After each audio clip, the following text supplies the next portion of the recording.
Welcome to the Real News Network. I'm Sharmini Pierce coming to you from Baltimore. Is there a trade-off between employment and pollution? This question has been at the forefront of the debate between advocates of environmental regulation and the free market economists, with many communities across the country in urgent need of solutions to unemployment. The question of whether to accept environmental risks for the possibility of increased employment is a crucial question. So, are increased environmental risks for communities really offset by access to good jobs? Our next guest, who did research into the very question, has some surprising answers, including evidence of systemic racial disparities. Michael Ash is professor and chair of the economics department at the University of Massachusetts Amherst. He is the co-author of the research paper we are about to discuss, along with James K. Boyce. This study was published by the Political Economy Research Institute at UMass Amherst. The research paper is titled Assessing the Jobs Environmental Relationship with Matched Data from US EEOC and US EPA. Those references are to the Equal Employment Opportunity Commission and the Environmental Protection Agency. Michael, it's very good to have you with us today. Thanks, Charmaine, for having me on. So, Michael, many politicians and policymakers make the case that environmental regulation comes at a cost of economic prosperity. But your research looked more specifically at that claim, where the community's increased exposure to pollution is offset by increased employment levels. What did you find? Well, your point is really well taken that politicians emphasize the trade-off, and it's a type of rhetoric that even politicians who are very concerned about the environment might engage in. If you think back to Al Gore's Inconvenient Truth, there's a scene where he comes out and he shows the scales. Well, it's the gold versus the earth, and you've got to make that choice. Which one, which of those do you want? So it's very important, if there is a trade-off, to understand how big that trade-off is. So my colleague and I decided to take a look at that trade-off in the United States. We looked at polluting facilities. These are chemical companies, toxic storage and disposal facilities, metal fabricators, primary metal producers, and we took a look at both the pollution damage that they did to surrounding communities, and we looked at the number of people that they employed overall, the number of people they employed in what we call good jobs, jobs that are likely to have stable career ladders and high earnings, and their employment of minorities. So we wanted to understand those three dimensions of employment that a company might offer in relation to the environmental damage that the company does to the surrounding community. And so you also looked at whether there is a racial disparity, as you just said, in this pollution exposure and employment, and of course, access to good paying jobs, which everybody wants. So what did you find? We found something that surprised us a lot.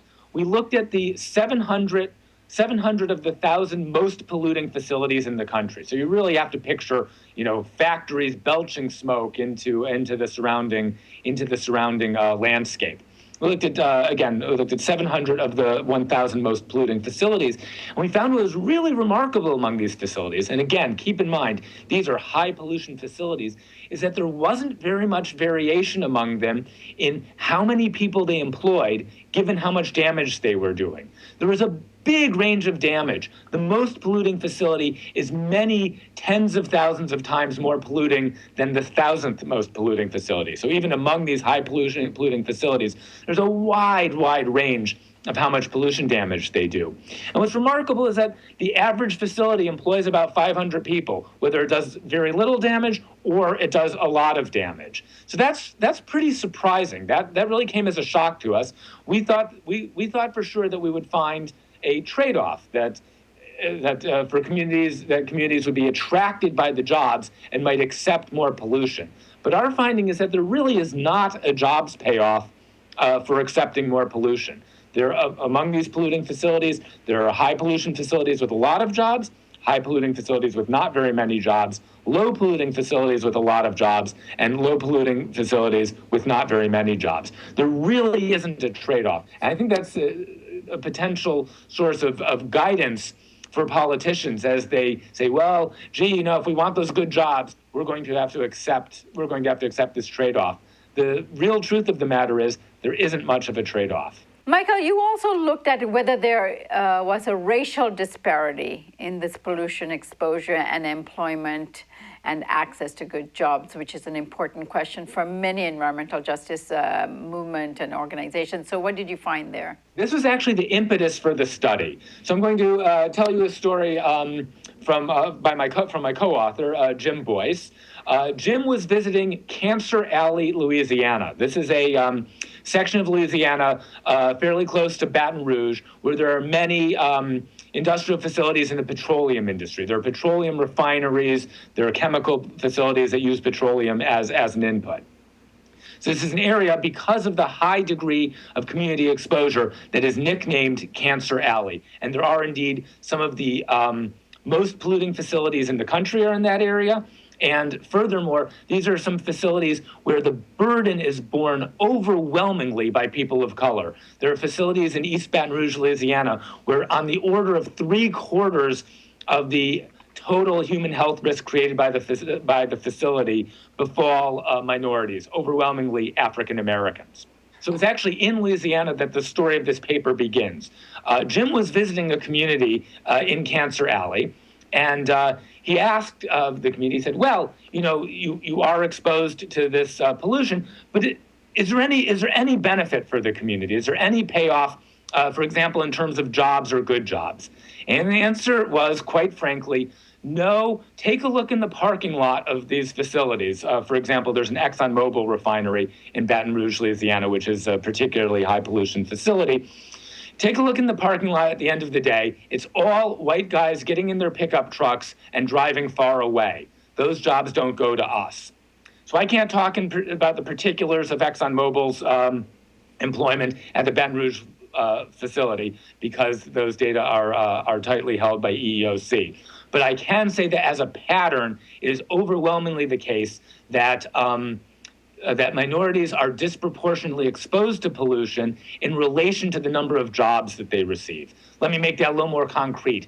There are a lot of facilities in the country where half of the pollution burden might fall on people of color in the surrounding communities. And we have quite good measures from EPA of where and how this burden falls. So you have to think about a facility where about half of its burden is falling on people of color. Typically, only about 1/4 of that facility's jobs and well under 1/4 of that facility's good jobs are going to African Americans. So there's a pretty direct way to think about that trade-off for communities of color. Yes, they're getting the burden from the toxic facility, but no, they're in large part not receiving the jobs. That's one of the pieces that we document in this study. And how broad is the impact? Now, obviously, if somebody is working at one of these facilities, it's not just the person, but the environment, the family, the community, and so on. How severe is the access to this kind of exposure? Right. So we're really looking at community exposure. We're not looking exclusively at the exposure of workers. So they're probably included in our counts of who's being affected. But we're looking at a fairly broad brush. What is the effect of this facility on its surrounding community? How much potential chronic human health risk is generated by this facility's air emissions?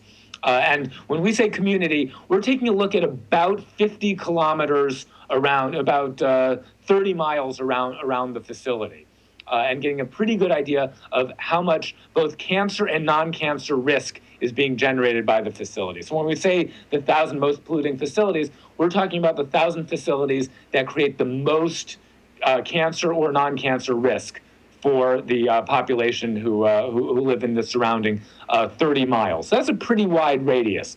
A lot of that damage is focused up close, happens in the first 1 mile, 5 miles, but there's still a meaningful impact on communities that can be as far as 20 or 30 miles away. And there we're talking about raised incidence of of cancer, or for non-cancer impact, raised incidence of reproductive damage, neurological damage, pulmonary damage, sort of all of the types of human health impact that you would expect from air pollution, from toxic chemicals. And are there any areas of the country that concerned you more? I know that you cannot specifically name any specific facility or company or anything like that, but are there areas of the country that concerned you more? Well, there are areas of the country that gave us some surprises. So if you look at the industrial Midwest, we found that actually the more toxic the facility, the fewer the jobs. So when I said that on average, there's no relationship between how toxic these polluting facilities are and how many jobs, there are some regions where that's less true and some regions where that's more true, where that's more accurate. So it really came as a shock that in the industrial Midwest, which is one of the highest pollution areas of the country, as you see increasingly polluting facilities, you actually see fewer jobs being created by those facilities. So it's a particular heads up for politicians in that part of the country. All right, Michael, I think each of the areas we tackled today needs some digging in, and I hope to do that with you in the near future. Thank you, Michael. Thank you, Charmaine, for having me on. And thank you for joining us on the Real News Network.